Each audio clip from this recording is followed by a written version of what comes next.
Welcome to Livestock Products Technology YouTube channel.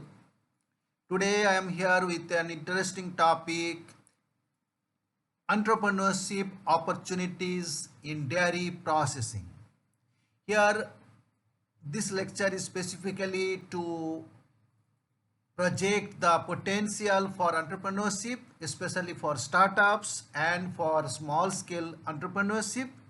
Here I will discuss about the milk value chain and supply chain, the Indian dairy industry, the basic aspect, the composition and constituent of milk and the nutritive value of milk, some of the important standards for liquid milk and the milk consumption pattern in India, including the liquid milk processing, marketing, that is pasteurization, packaging, and then I will focus more on some of the potential Indian milk products for entrepreneurship like curd or yogurt, then paneer, preparation of khoa and khoa based sweets I wish to highlight, and about the fat rich products like butter and ghee, and also some of the modern products like fermented and healthy products, and little bit I will highlight about the milk plants, some of the important successful dairy business companies, some encouraging government schemes, and the future of dairy industry and potential for entrepreneurship. So first briefly I will highlight about the milk value chain. So this we have discussed little bit in other lectures like dairy development in India and the exhaustive lecture on present Indian dairy industry. So that we have separate lectures. So here just for the beginners to understand, there are different aspects in milk value chain. First is the milk producers, that is the farmer, dairy farmers, and then cooperative organizations, which we will discuss little bit later, or in other lecture also I have discussed, that is the village level cooperatives, then district milk unions, then state level federations, and finally there is national cooperative. And then this value chain depends on other supply chain like contractors and the input suppliers, and finally the milk collection, processing and marketing, either liquid or in the product. So little more I will see again in the next one. So here once again we can see the different aspect of milk value chain or supply chain for milk. It starts with the production of feed for cows in addition to the animals. These are very important, including the medicine or vaccine, etc. And then comes milk production, then milk transport, then processing, packaging, distribution, then retailing, and then only it reaches to consumer. So this is different aspect of milk value chain or milk supply chain we need to understand to take up a venture in this area on milk processing or milk product processing. So a brief about the Indian dairy industry. As I mentioned, I have two separate lectures. One is about the development of Indian dairy industry. There I have discussed details about the Operation Flood and the dairy development program in India, which is most successful in the world, and we call it the White Revolution. The father of this is Varghese Kurian. So all this thing we have discussed in a lecture. That link will be given here. And then another lecture I have discussed in more in depth about the Indian dairy industry. So what is the present status? How is the milk component coming from major from buffalo and cow?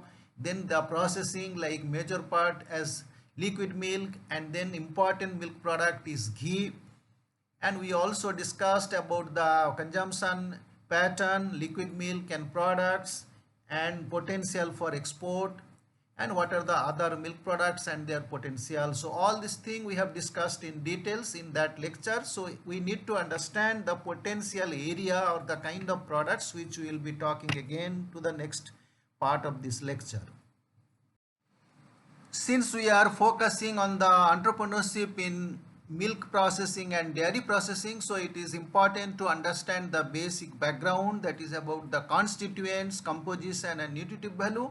So we need to understand milk is, to a great extent, it is the water, about 87-88%, and remaining is the total solid. In this total solid there is fat and solids not fat. In the fat portion there is true fat, which we call triglycerides. The fatty acids are important component, and there is other part which is like phospholipid, cholesterol and some vitamins, etc. And in the solids not fat, the major is lactose, that is the sugar part, and there is nitrogenous part, that is the protein. In addition, there are minerals and other constituents. Now in the protein part, there is, sometimes we call protein true protein and non-protein. In true protein, major is the casein, and the others are whey proteins like lactalbumin and lactoglobulin, and there will be other small components of peptides and amino acids. And then in the other constituents we have the vitamins, etc. So this is briefly to understand the constituents in milk. So here the composition of milk is given in more details with a specific value. So total solids, as I said, around 12 to 13%, and rest is water. And in this fat is about 3 to 4%, but in case of buffalo it will be 5 or 6% buffalo milk. And the solids not fat, it will be around 8 to 9%. Then in that solids not fat, as I said, the major is lactose 4 to 4.6, protein 3 to 3.5, minerals up to 1%, then vitamins. And in the fat there are other fat soluble vitamins. Among the protein, the major is casein 2.67, that makes around 80%, and remaining 20% is the whey protein. So this is to understand about the composition of milk. So here we will see the nutritive value of milk. So milk is considered one of the balanced diet or ideal food and suitable for all age groups, because it has got a very high quality protein which is important for bodybuilding, which are rich in essential amino acids. It has got bone forming minerals, especially milk is a best source of calcium. It has got important vitamins, and it has got the energy source from sugar and milk fat, and also the milk fat is rich in essential fatty acids. So in general, milk contains all these nutrients in a easily digestible and assimilable form. So it is an important food for expected mother, lactating mother, growing children, adolescents, adults, convalescents, old people, and for patients. So that's how milk plays a very important role in the human diet. Here I wish to highlight the standards for different category of liquid milk, because in the liquid milk marketing is a major part, 40 to 50%. Similarly, for all products there is a standard. Nowadays, as you all know, there is a specific authority, that is the Food Safety and Standards Authority of India, under the new act, that is Food Safety and Standards Act. So nowadays all food business has to be either registered or licensed, and we must follow the prescribed standards for marketing of any food. So in case of liquid milk, here we have given some of the important category of milk. In case of cow milk, it is 3.5% fat and 8.5% SNF. In buffalo, it is 5 and 9. In sheep and goat, 3 and 9. In case of standardized milk, 4.5 and 8.5. For recombined milk, it is 3 and 8.5. For toned milk, it is 3 and 8.5. Double toned milk, 1.5 and 9. And skim milk 0.5 and 8.7. So if we want to market any of this milk, we have to follow these standards. Here let us understand about the milk consumption pattern. Already I have mentioned about 50, 52% or 54% it used to be earlier, that is the liquid milk consumption in India. But now slowly it is coming down because the product consumption is increasing, and presently it is around 46% liquid milk consumed in India. And among the milk products, the major is the ghee, which is reaching up to 28%, followed by butter, and yogurt is one potential product which is getting more demand, especially the special kind of yogurts or healthy yogurts. Of course, curd is also there, an important product. There is condensed milk, and some of the products like paneer is very important. Slowly demand is increasing, and also about koa and koa based sweets. Now briefly we will understand about liquid milk processing and marketing. I have several lectures in this area specifically about the reception, then sampling, the marketing, then pasteurization, packaging, several lectures. So here briefly we will discuss about it. So the important steps in the milk reception operations are like unloading, grading, sampling, weighing and testing. And after that, once the milk is accepted, it goes for pasteurization and then packaging. So here briefly we can see liquid milk processing, especially pasteurization. So first milk is received after proper testing and it goes for immediate cooling.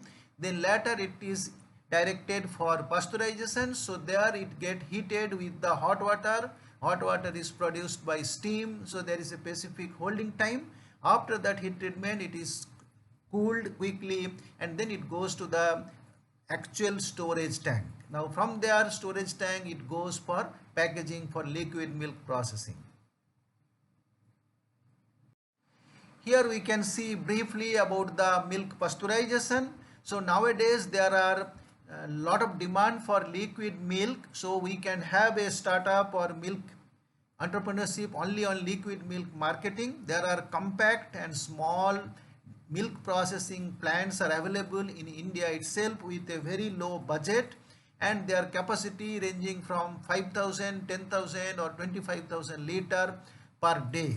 So that kind of compact milk processing plant will be ideal for starting the business only for liquid milk processing and marketing, for which there are different companies available all over India and they are ready to come and install and demonstrate the processing. Here we can see the packaging of liquid milk. So this is the front part of packaging machine. There is a back side. So these are called form, fill, seal mechanism. Forming, filling and sealing. So they are having the roll of plastic film from outside as a roll, and the chilled milk after pasteurization will come from the storage tank, and there is a fixing of quantity. We can have 200 or 250 ml or 500 ml.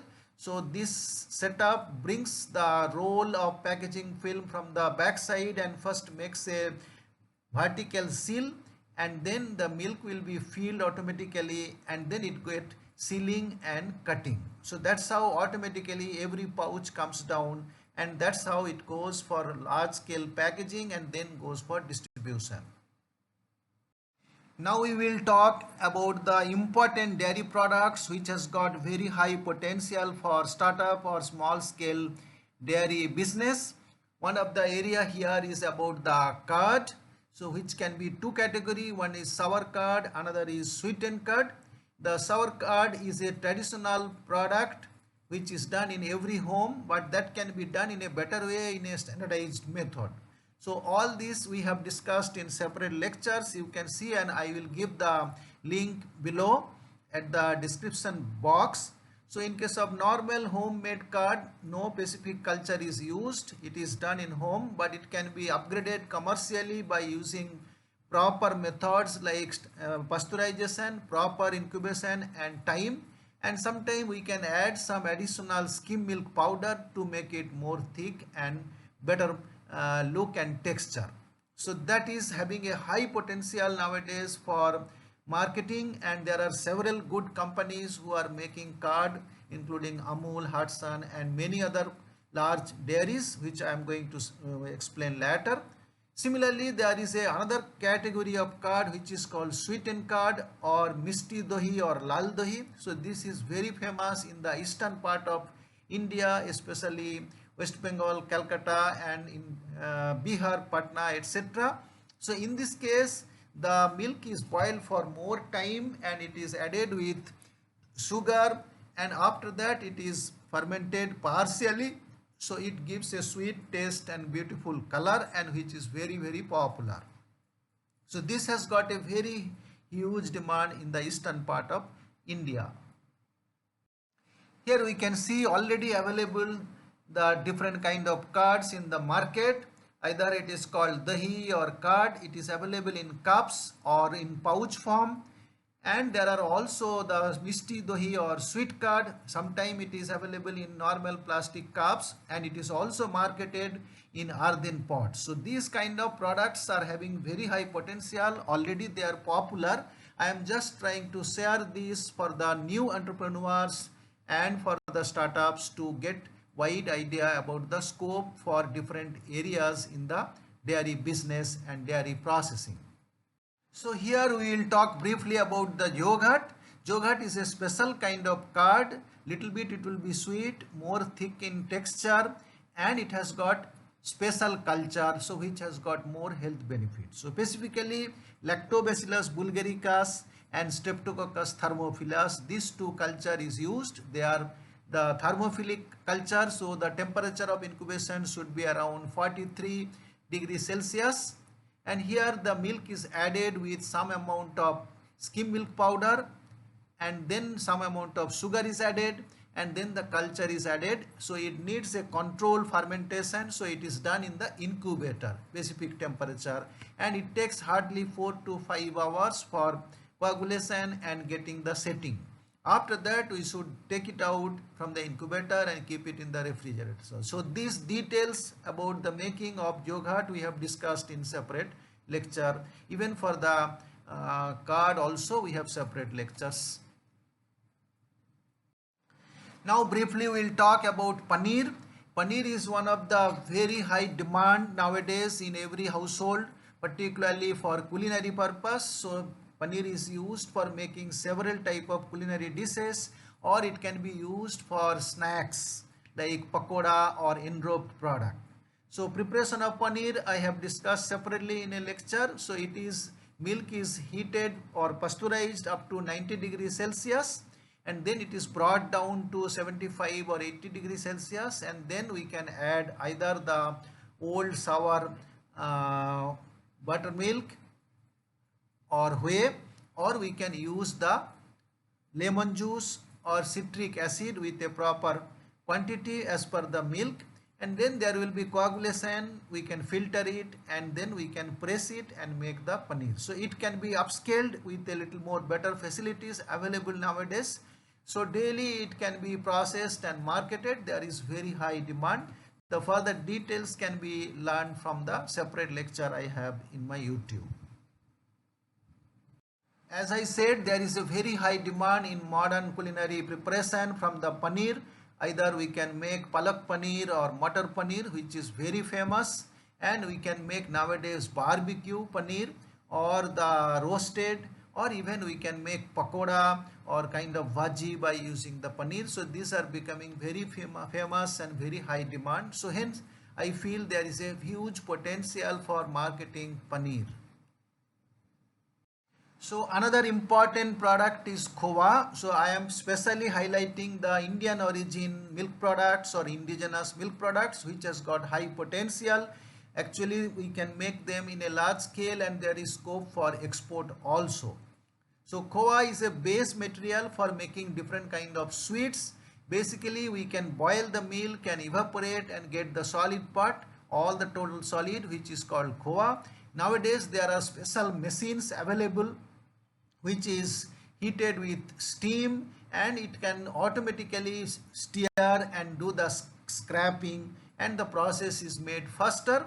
That is the top right, we can see the khova making machine, and at the bottom we can see another special category of khova making machine, wherein nowadays there are special kind of boilers which is more economic and more efficient. So large scale khova making has a very high potential to market, and then it is used in other people for making the sweets. Here we can see different kind of Khoa based sweets. So as I mentioned, it is the base material for different kind of sweets. Some of the most popular like gulab jamun or kalakand, and then we can make peda, and different kind of peda are there, then burfi, then rabri. So these are a very high demanding Indian origin sweets which has got potential for export also, and they are in high demand in all festivals and all other celebrations. So there is a very high scope for producing Khoa itself and marketing and supplying to the sweet makers. Now we will focus on another category of milk products. They are called fat rich products. For this, the fat should be separated and we need a cream separator. In the left side bottom, we can see a small scale cream separator which can be used manually or operated manually. And in the right side, we can see the high capacity automatic continuous cream separator which is used in a large scale processing of milk for separation of fat. So this fat is used to make fat rich products, especially for making butter and ghee, and also it is used for making ice cream. So here first we will talk briefly about the ghee and butter. Butter is more of a Western origin product. Both are fat rich, but after collecting the fat, it is partially processed and made into butter where it will have around 80% fat. So butter is most commonly used as with bread and also for cooking and many other purpose. The details preparation we have discussed in a separate lecture.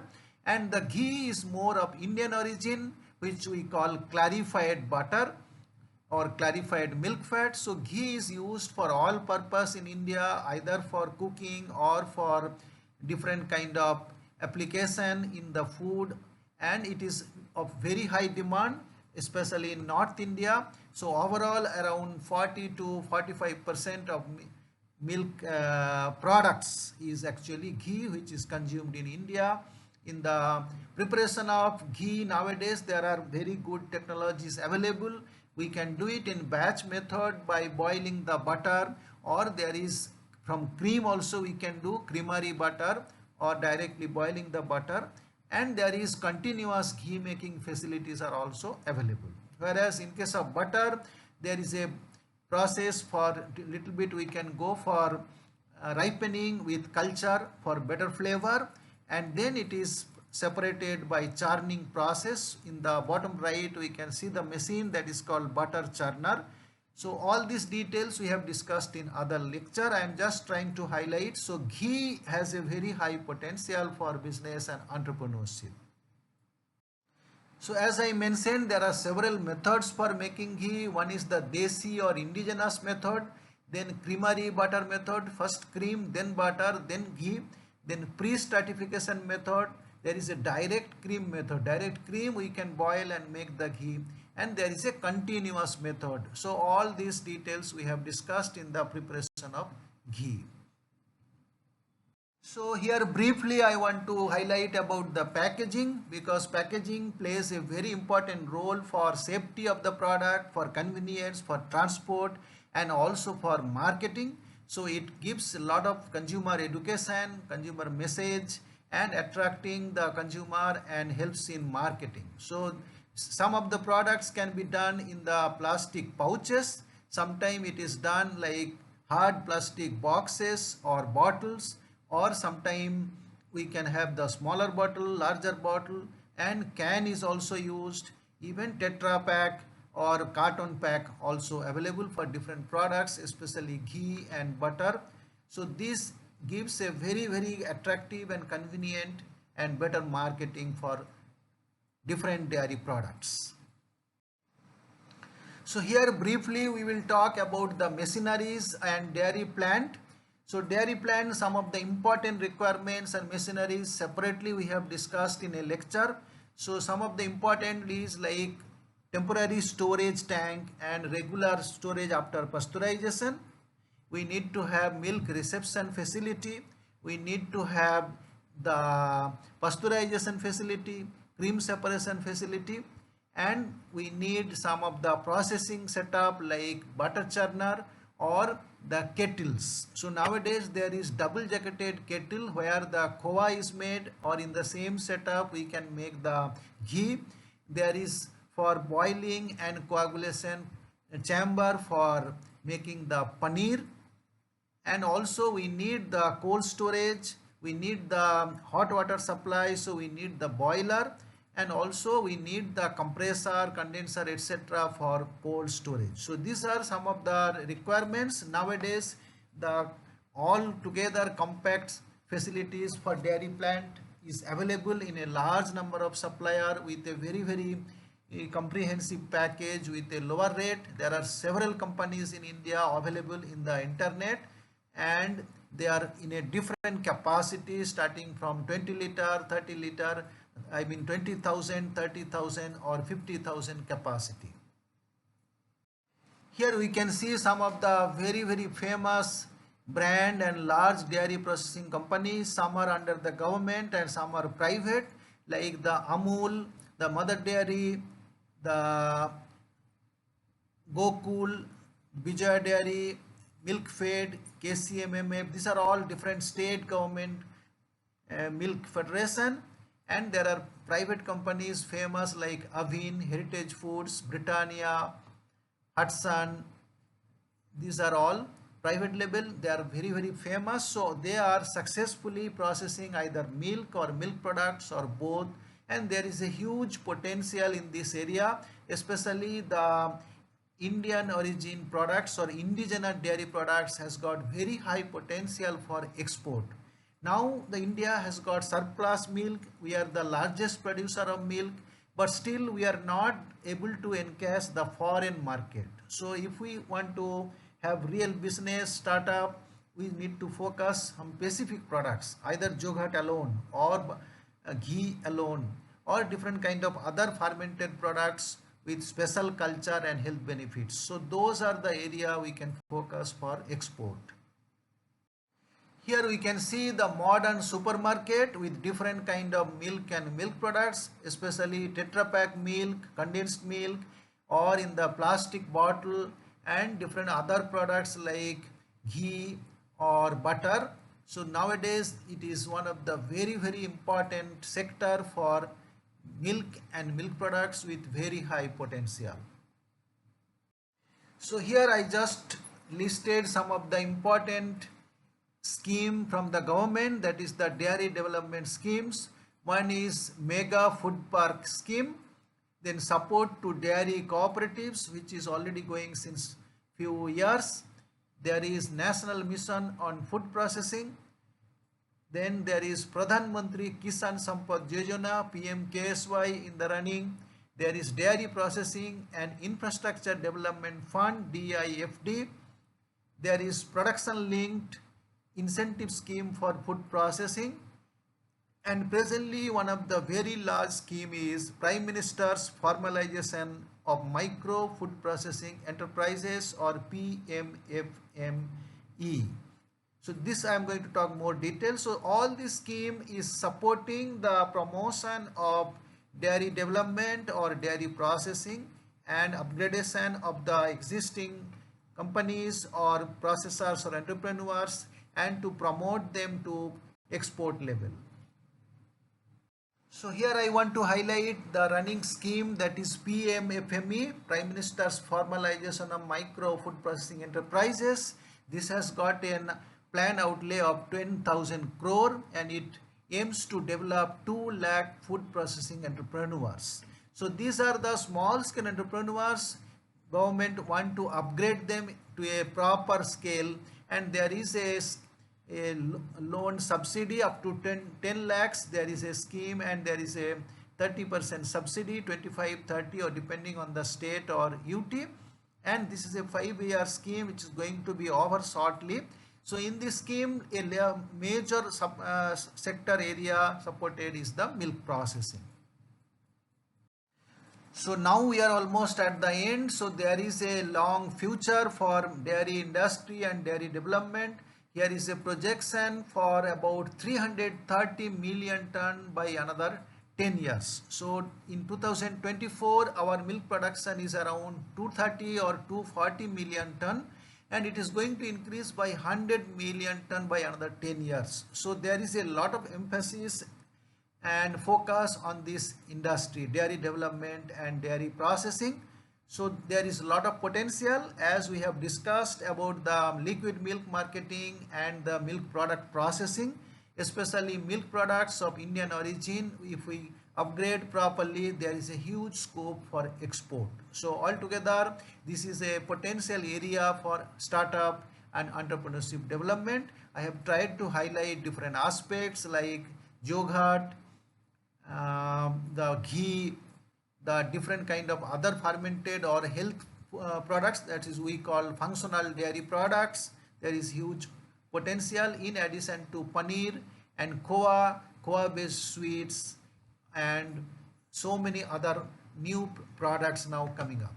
So hope it makes lot of overall information to encourage the entrepreneurs, and also better learning for the students about the scope for entrepreneurship in this area. Thank you.